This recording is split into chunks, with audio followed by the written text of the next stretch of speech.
It's time now for Countywide, a special presentation of Yavapai Broadcasting News. Join Paul David and Jen Cohen as they talk with our community's leaders, newsmakers, and people in the know. You'll hear about the hot topics that affect all our lives in Yavapai County. And now, here's today's Countywide.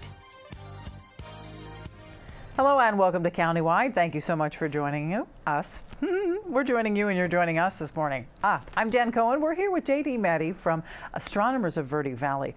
Now, you've probably heard dark sky communities, big thing these days. We're going to be talking about dark sky communities, why we need to keep our skies dark. Check out astroverde.org. Lots of good information. Beautiful pictures. I love that website. JD, that's amazing. Yeah, thank you. Yeah, who puts the pictures on there? I know sometimes there's credits for you, there's credits for other people. Right, well, we have several club members that are world-class astrophotographers, and they'll send them to me, and I'll size them down and put them on the website. So, yeah. Beautiful website. Okay. Thank you. Now, dark sky communities, just explain briefly what constitutes a dark sky community. Well, a little over 20 years ago, a 501c3 was formed that's based in Tucson, Arizona, called the International Dark Sky Association. They saw that maybe back on the East Coast as well, and if you've seen these pictures from the International Space Station of the United States, it's very, very well lit. So there's a lot of reasons to keep skies dark. One is for safety, one is for ecology and animals, bats, insects, moths, butterflies. I mean, it goes on and on and on, why to keep a sky dark. So they decided to put together a list of criteria that a community or city could use as a guideline to help keep their skies dark, and not only so we can see the stars in the sky in the Milky Way, but also ecologically keep the biology going properly. And they've found over and time again that the circadian rhythm in humans is affected by bright lights, and even they're talking about having cell phones now affecting your nighttime sleep patterns. So it's important to keep skies dark. So Flagstaff was the first international dark sky community. And there's a long list of things that you have to do to comply to be a dark sky community. But once you receive your certification, you also have to keep it up by community education, doing star parties, record keeping on your sky glow and sky darknesses and such. So it's an ongoing process to keep the skies dark. Interesting. And how do they gauge how dark the sky is? Is there someone that goes around with a light meter? Well, yes, actually, it's almost that simple. We have small meters. We have several in our club, and we've been doing readings here in the Verde Valley area since 2003, I think, is when we acquired our first meter. But we take sky readings on a regular basis, usually during the new moon, so there's no light encroachment from the moon, and it comes out with a reading, a numeric reading, and over time we're able to see if that reading decreases, which means the sky is getting brighter. So fortunately in the Verde Valley here, from the readings we've taken over the past 15 years now, we've had fairly steady dark skies. We haven't had too much encroachment. Now, individually, where there might be a new business or something like that, you may have just a very, very fraction of a sky glow come from that business, but because we do have dark sky rules, they have certain lumen requirements per acre and certain ways the lights have to be, and they have to turn them out after a certain time at night and such. So we're doing everything we can to keep our skies dark. Yeah, that and makes sense. In fact, Arizona now has 28.5% of the world's IDA communities. And that's the world. That's the world, yes, yes. That's very impressive. Even if it was just the United States, 28% would be great, but the entire world. So, and then a few years ago, they had several requests from parks say, well, we have a really dark park and that we want to promote as a dark sky park. So now the International Dark Sky Association, IDA is what we call it, IDA has requirements for dark sky parks, dark sky preserves, and even a new one that's a community of distinction. So if a builder that wants to build 1,000 houses and they follow the guidelines, they can become a community of distinction and helping keep the skies dark. And we have now there are more dark sky parks in the world in actual dark sky communities, but Arizona has a little over 13% of the world's IDA parks. Wow. So we're That's great. really happy about our dark skies. I bet. So in our area, we have Sedona, the Village of Oak Creek, Yes. Camp Verde. Yes. They're all dark sky communities. Yes. Which is great. And I know this because, you know, when I go to put lights on my house, they want me to tell them what lumens and how many acres it is. And I ask, well, why is that? This was a little while ago. And they said, oh, it's a dark sky community, and we need to keep track of that. Right. Oh, brilliant. Got it. Yeah, there's many reasons to keep the skies dark, but there's also something else that we're going to talk about today, and that's the economics of having a dark sky. Yes. What does having a dark sky bring us economically? Exactly. Way back in 1896, Percival Lowell had a vision, had a dream, and fortunately he had the money at that time. And he brought his crew to Flagstaff, Arizona, in particular Mars Hill, and put up a telescope, now called the Lowell Observatory. So he was a fellow that liked studying Mars, and he thought there was life on Mars. And of course, you have to remember this was in 1896. So as far as photography went, there was very little astrophotography back then. They had large plates, glass plates that they used and such. But Lowell Observatory has been actively a viable business for the last 120-some years. Wow. That's and of course now it's blossomed into an entire community there. They have many telescopes, and it's also a museum, and it's open to the public, and it's a very interesting place if you haven't been to Lowell Observatory. Oh yes, and that has to bring in some money to the local economy. Oh sure, certainly does. So for instance, we had a big star party a couple of weeks ago in Sedona at Posse Ground Park, and we were expecting 100, maybe 150 people. We ended up with 450 that showed up. And I always like, when people are waiting in line and such to look through telescopes, I always ask them where they're from and why they're here. And surprisingly, about half of the people that I spoke with were not from the Verde Valley. They were from Phoenix. Some come over from Kingman, a few from Flagstaff. They come to Sedona specifically because they had heard about this big star party going on. Wow. So that brought that's a minor thing as far as bringing in business and such, but they all ate, they all had to buy gas, some of them stayed overnight in motels and such. Well, sure. And that is one of the things people mention when they come here. They go, wow, the night sky.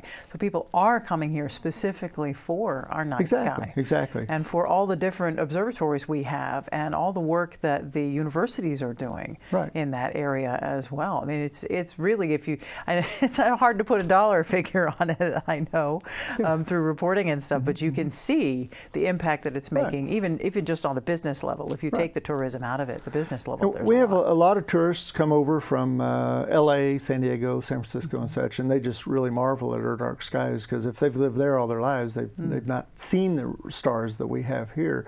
In particular, one of the several resorts actually offer stargazing to their guests, and one in particular, Enchantment Resort out in Boynton Canyon. Last year, I think it was September or October, one of the magazines listed them as one of the top 10 resorts for stargazing. Wow. In the world. In the world. In the world, yes. Wow. Yes. So we've got excellent designations as far as stargazing goes here. Well, we're going to take a quick break. We're talking with J.D. Maddy from Astronomers of Verde Valley. Check out astroverde.org. Lots of information about star parties, lots of pictures, lots of information about dark sky communities, things that are going on at the universities. It's all there. astroverde.org. We'll be right back, so don't go away.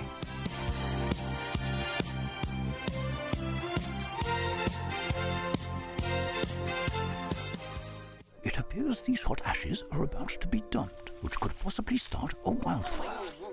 How will Smokey deal with such a hot situation? The garden hose defense. Next, a thorough stir. Then another spray. And finally, feeling if the ashes are cool. Ah yes, the selfie. A ritual practiced so frequently with this tribe, but not so much by Smokey Bear. Only you can prevent wildfires.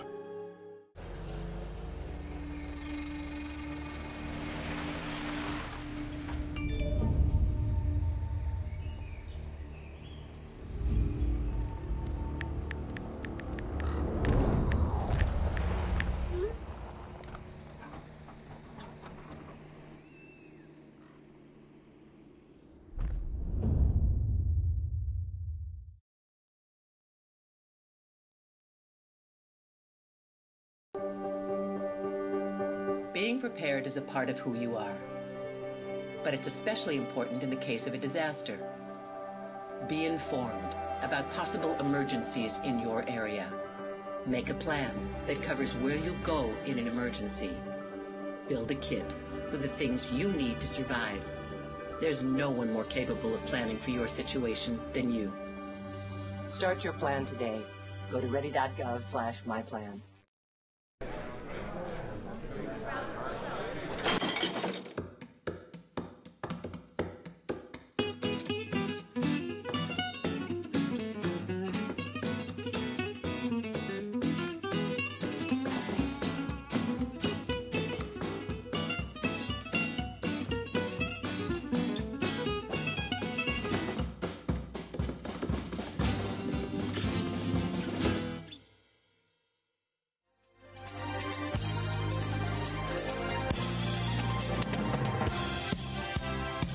And welcome back to Countywide. I'm your host, Jen Cohen. We're talking with J.D. Maddy from Astronomers of Verde Valley. Check out astroverde.org. We're talking about dark sky communities, the importance of keeping our dark skies dark, the economic impact on Arizona that astronomy has, whether it's tourism or industry. And we have quite a lot of industry here. How many observatories do we have in the state? Well, major commercial observatories, over 100.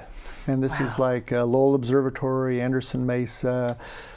We have the Discovery, the fairly new, it's 10 years old now, but the fairly new Discovery Channel telescope in Happy Jack. And then we go to southern Arizona, we have Kitt Peak observatories, Mount Lemmon observatories, and then there's scattered and all over the place down there, Mount Hopkins and such. So it totals up to over 100 major observatories here in Arizona. That's amazing. And if our skies were not dark, we could no longer have those observatories. So that's another reason economically to keep our skies dark, because we want to keep that business here. And to reflect on, say, a major observatory and their complex. One particular one, their monthly budget's about $1 million a month to operate the telescopes and such. And then their yearly budget, all encompassed, which covers astrophysicist payrolls, astronomer payrolls, technician payrolls and such, can be close to $20 million a year just on a budget. And that's just one. That's just one of the 100. And that's just, yes. So I have, let's see, major observatory complexes. There's more than a dozen, probably close to 20 here in Arizona. And we even have some bed and breakfasts down in southern Arizona that cater to astronomers. So you can bring your own telescope and set it up under the dark skies, or you can pay a little extra and use one of their telescopes that they have on property. Wow. And then there's projects going on here as well, based here in Arizona, that is bringing people and employing people and spending money throughout the state because of all these amazing projects that are going on. And NAU has a really good astronomy program. Of course, they have the benefit of having Lowell Observatory right there, so they work well together with projects and such. And NAU also has its own observatory. I think it has what's called the Barry Lutz telescope there. A really, really nice telescope. But ASU, as well as the U of A in Tucson, are very, very active in astronomy. ASU has the School of Earth Science and Exploration. They also have a really cool thing. It's called the ASU Center for Meteorite Studies. So anytime a meteorite falls somewhere on Earth, ASU is able to get a sample of it, and they diagnose, where it come from, how old it is, what type of properties it is. It could be a meteorite that was a chunk that was knocked off, bounced off the moon, bounced off Mars, or wherever the case may be. So they have a really, really nice museum that is open to the public, and usually twice or three times a year they have a really big shindig where they allow some of the behind the scenes they bring out and show to the public as well. And it's not all specifically the telescopes have to be in Arizona. For instance, the U of A has an engineering department, and they also operate telescopes in Chile. So even though the telescopes are way in Chile, they run all the programs here in Arizona through the U of A. Well, that's fascinating. They don't have to be in Chile to run the satellite. Exactly, exactly. Nearly everything now is done by computers. A good example of that would be Mauna Kea, as I'm most familiar. I've been to the Big Island, Hawaii several times, and 30 years ago, the astronomers basically had to stay up on the mountain to acquire all their data and such, and they wouldn't stay up with the telescopes because the altitude is just too high to be there. So they would bring them down to the, I think, 10,000, 9,000 foot level, and then they would retrieve their data there. About, I want to say 10 years ago or so, they put in some high-tech fiber optic lines into some of the local communities there. So now the astronomers can, sit back and relax and down at the lower elevations, watch the surf come in on the beach while they're acquiring their data and such. All right. So you don't have to be with the telescope now to acquire your data as you did, even like Percival Lowell did. 100 years ago. So. Well, that opens up possibilities. Oh, certainly, certainly. Now, tell us a little bit that something U of A has something really interesting going on. Their Mirror Lab. Oh, yes, yes. It's called they just renamed it a couple of years ago after Richard F. Karras, and they call it the Richard F. Karras University of Arizona Mirror Lab. Now, this is one of the premier mirror-making labs in the world. They have several years ago, someone come up with an idea. In the past, say 30 years ago, when they would make a mirror, they would basically had a mold, put glass in it, melt it, and you had a big flat slab, not unlike this round table here. It's nice and flat. So then it was very, very arduous to grind and grind and grind to get your mirror shape proper. Very, very arduous task. So now the U of A has a huge turntable, almost like a record player, that spins.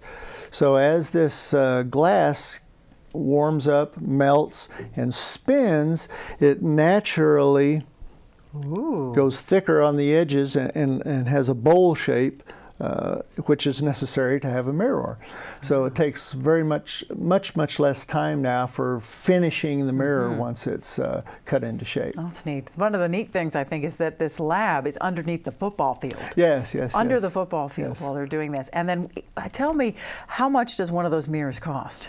Well, they have a project now called the GMT, which is a Giant Magellan Telescope, and it has 7 mirrors that will work together in one mirror cell, and these mirrors are each 28 foot across. Wow. And each one of those mirrors is over $20 million. Wow. So just the U of A is making these 7 mirrors. That's over $140 million worth of business. Just making these mirrors. Those mirrors that are about $1 million a foot. Yeah, it's pretty close to it. Yes. That's crazy. Yes, so much wrapped up in astronomy in Arizona. Oh, certainly, certainly. It's incredible. The impacts are so far-reaching. You may not have thought about any of this. Check out astroverde.org. We're talking with J.D. Maddy from the Astronomers of Verde Valley. We have more to talk about, so don't go away. We'll be right back after a quick break.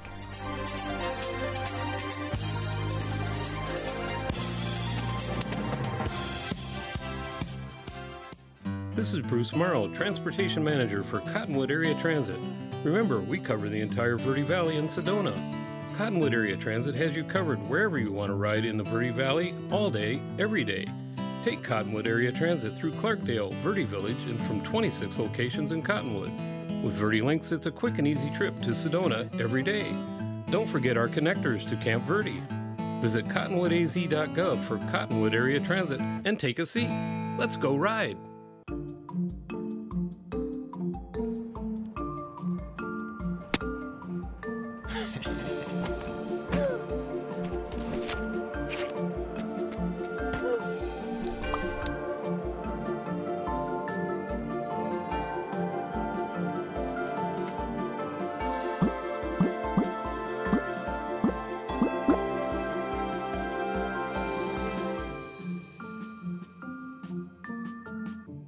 What to expect when you're expecting. Like here? A teenager. Today, I'm going to show you how to teen-proof your home. First step, hide the car keys. Preferably somewhere they would never look. Challenges will come up. Be ready for them. Hi, honey. Ready for the... Mom, you don't use mannequins in the mannequin challenge.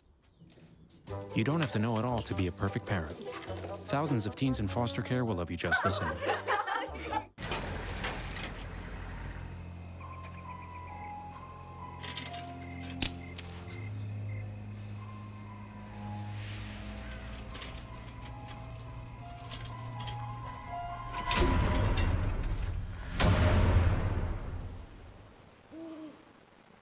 If you don't fix them, sparks from dragging tow chains could cause a wildfire, and that could be scary.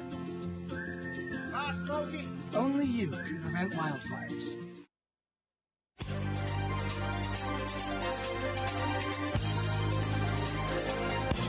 And welcome back to Countywide. Just a few seconds left. We've been talking with J.D. Maddy from Astronomers of Verde Valley. We've been talking about keeping our dark skies dark. Why? The economic impact of astronomy in Arizona. We've been narrowing it down even to the Verde Valley. J.D., you just said something really interesting. In the Verde Valley alone, we have 3 companies doing what? Yes, they're building satellite parks and space telescopes. Just here in the Verde Valley? Just here in the Verde Valley, yes. So they're bringing in a large economic impact just because of that business industry. Okay, so the things you need to know about the Astronomers of Verde Valley, all kinds of cool stuff coming up. What's happening next? Well, upcoming August 25th, we have our monthly meeting at the Verde Valley Medical Center. And then starting with our star parties again, at the 1st of September, on September 7th, which is a Friday, we have a star party at Tuzigoot National Monument. And they're also going to have a guest speaker there. You can go to their website and check out the details. And it will be linked on our website when I get that information. And then the next night, oh, by the way, the Tuzigoot National Monument Star Party on the 7th, September 7th, is free and open to the public. At Red Rock State Park, just down the street from us here as well, on September 8th, we have another star party there. Now, reservations are required because they're limited to the number of people that can come into the facility at night because of the parking situation, also the number of rangers that they have at night. So give Red Rock State Park a call for information on that. And then another one open and free to the public will be on September 29th. And this is at the Red Rock Ranger Station Visitor Center on Highway 179, just south of the village of Oak Creek. And this is during the afternoon, we will do solar viewing with special solar telescopes, and probably some Venus viewing and Jupiter viewing in the daytime as well. A lot of folks didn't know you could see stars and planets in the daytime. And then a really big item on October 6th will be the Camp Verde Dark Sky Festival. They're off of Holloman at their community park. They're going to have live music, they're going to have entertainment, they're going to have food vendors, they'll have talks all afternoon and into the evening, right next to there in the city gymnasiums and offices and such. So it'll be a real exciting event for the town of Camp Verde, who just became an international dark sky community. Right, big celebration for them. Yes. Okay, so that's happening on October 6th. Yes. Great, the Camp Verde Star Festival. Is that the first one? That's the first one, yes. We've done several star parties there at the new library and also at the community park in the past, but this is their first real big shindig, I guess you'd say. Oh, how wonderful. To celebrate their certification with the IDA. See, more stuff that being a dark sky community and having dark skies brings you. All these wonderful benefits, and to us who live here, all these wonderful star parties we can take part in. So did you hear that? Most of them are free. That's really awesome. And they're all on your website, astroverde.org? Yes. Yep, if we go there, we're going to find the schedule of what you've got. I know, because I printed it out. Yes. That's there. And as we get links to their websites and such, we'll also put them on the... Super. Awesome. JD, thank you so much for being certainly. here. It's fun to be here again. Yeah, really appreciate you looking up all this information and bringing this in and sharing it with us. It's very cool to really kind of get a grasp on the economic impact that astronomy has on Arizona. Certainly. So, awesome. Thank you. All right, that's all the time we have for Countywide. We'll see you again next time.